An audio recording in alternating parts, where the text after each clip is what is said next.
There is a specific kind of misery reserved for people who refuse to leave, not because they can't, but because they're afraid of admitting they should have already gone.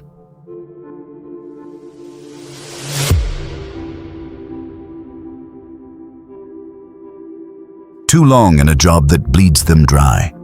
Too long in a relationship rotting from dishonesty. Too long chasing a version of themselves that died years ago. People don't stay because things are working. They stay because they've already paid. Time, money, effort, hope. And walking away feels like confessing stupidity, like admitting they misjudged, like admitting weakness. So they linger. They rot politely. They bleed quietly. This isn't motivation. This isn't courage theater. This is surgical clarity, because the mind has a flaw. And if you don't understand it, it will keep you chained to ruins long after the fire is out. This isn't advice. It's exposure. And once you see it clearly, it stops owning you.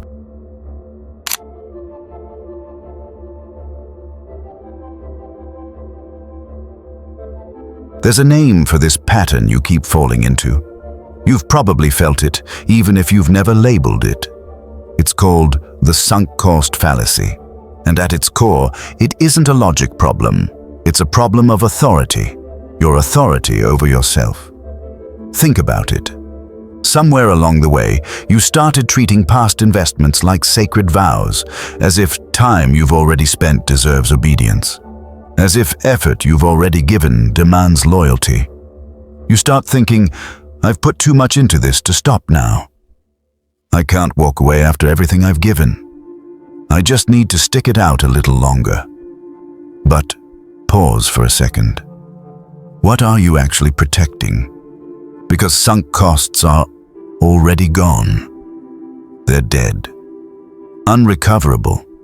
Nothing you do next can bring them back. They exist only as memory. And memory has a strange power over you if you don't question it. The fallacy begins quietly, when nostalgia starts whispering instructions, when consistency starts feeling like intelligence, when endurance starts masquerading as wisdom. But ask yourself this, honestly, is this really strength? Or is it fear of admitting that something no longer makes sense? Because staying isn't always discipline, and quitting isn't always failure. Sometimes what looks like resilience is actually paralysis dressed up as virtue. And the moment you see that clearly, the spell starts to break.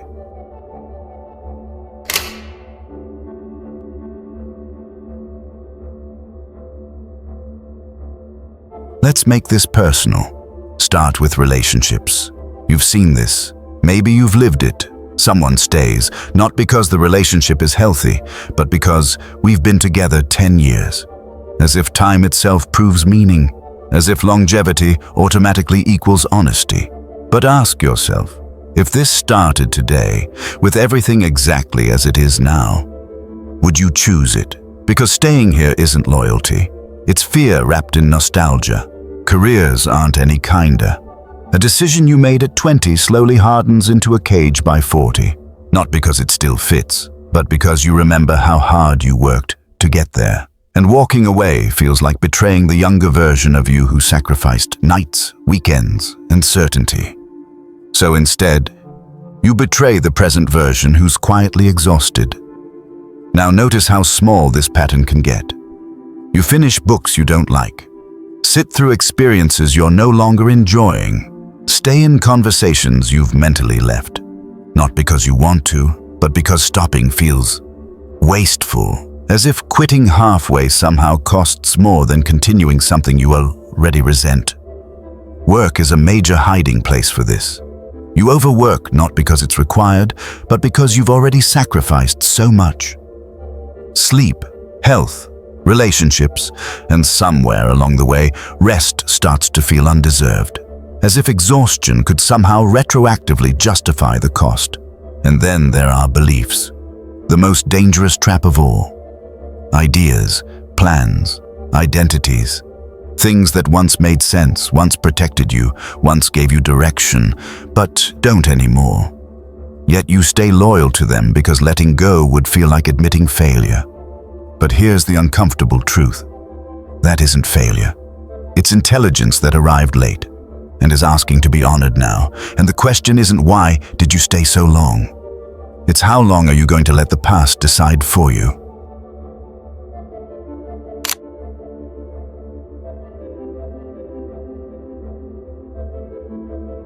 Here's the part most people misunderstand. Your mind isn't broken. It isn't foolish.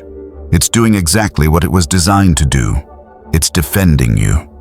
More specifically, it's protecting a story, and the story that you are rational, capable, and competent.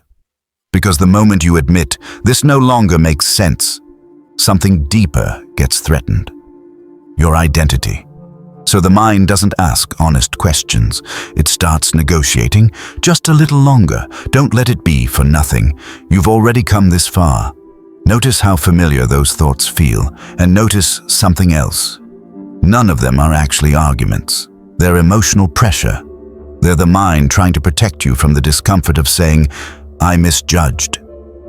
I changed. I outgrew this. This has nothing to do with logic. If it did, the decision would be easy. It's about emotional accounting, about the quiet belief that if you just keep going long enough, the past will somehow be redeemed. That continuation will make the sacrifice worth it, but it doesn't. Continuing doesn't rescue the past. It just quietly mortgages the future. And here's the deeper truth most people never articulate. Humans don't just want progress. They want meaning. They want suffering to count.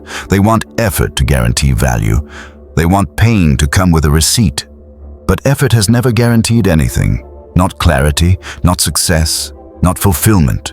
It never has. And the moment you stop asking your past to justify itself, you create space for something far more dangerous. Honest judgment in the present. That's where real freedom begins.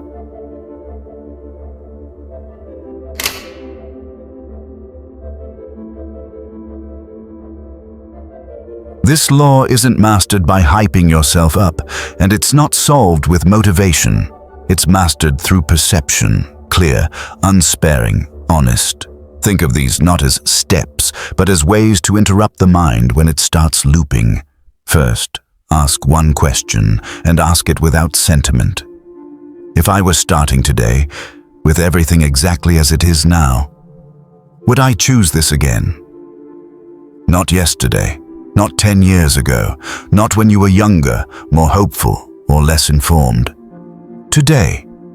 Notice what happens when you ask that honestly. Not what you should answer, but what actually comes up. Second, introduce a pause before recommitting. The moment you feel that familiar pull of obligation, the I have to feeling, stop. Freeze the moment, then trace it backward. Is the reason coming from the past, from what you already gave, from what you're afraid to admit, or does it genuinely serve the future you're moving toward? You don't need to decide immediately. You just need to notice where the pressure is coming from. Third, learn this distinction because it changes everything. The past asks for understanding. The future demands judgment. They are different questions. They require different tools. When you ask the past to decide your future, you don't become loyal. You become obedient. Obedient to versions of yourself that no longer exist. Obedient to decisions made with outdated information. And the moment you see that clearly, choice quietly returns to you.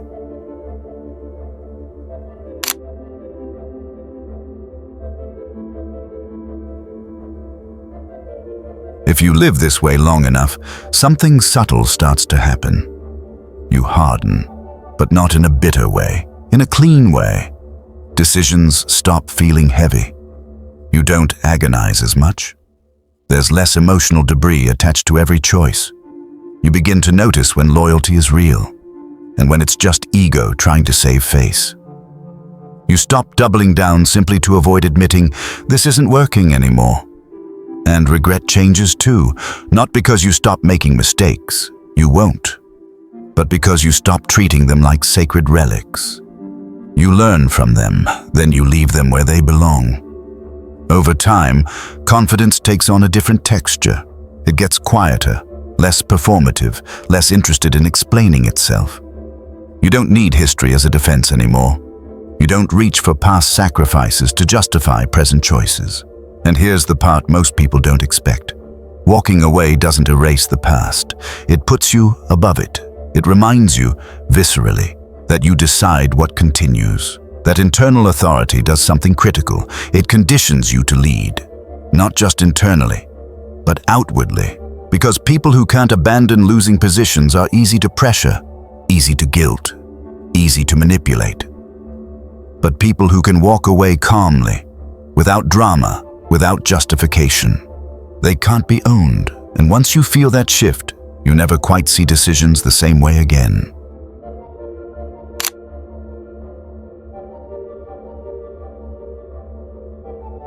There is nothing noble about being held hostage by yesterday, and nothing shameful about changing your mind. The past has already taken its payment.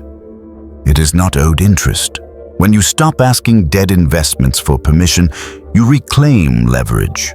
Internally first, externally next. And from that position, you don't just move through life lighter. You move through it unburdened, uncoerced, and uncontrollable. That clarity isn't comfort, it's power. Thanks for spending time with us. If this sparked a new way of thinking, hit like and subscribe to keep the ideas flowing. And don't forget, check the description for the links to the resources and the original books we used today. We'll see you in the next one.